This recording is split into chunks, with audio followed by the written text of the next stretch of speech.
Okay, I just want to give a short video of my hand-in on the Dynamoto. It's a great product,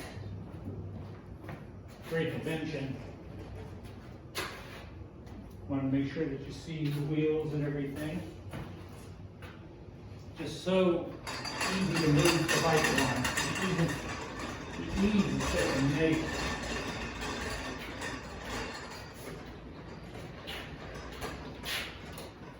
smooth, pretty much effortless.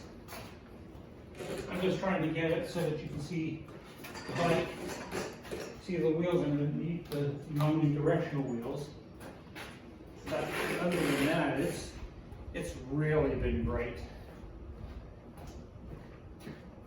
Everything, the bike comes off easy,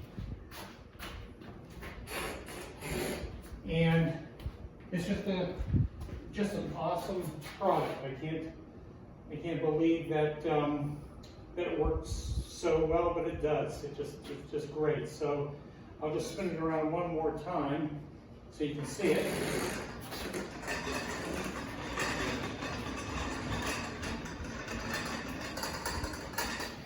Just the ease. I can't believe it. Smooth.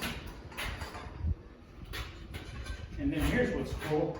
Now I don't have to lower the center stand anymore, which is a real pain on these things. Now I can just work on my wheels right back here. So again, thank you, Dynamoto. This product deserves 2 thumbs up. Thanks for everybody at Dynamoto. Thank you for helping me, and it's been a real godsend. Thank you.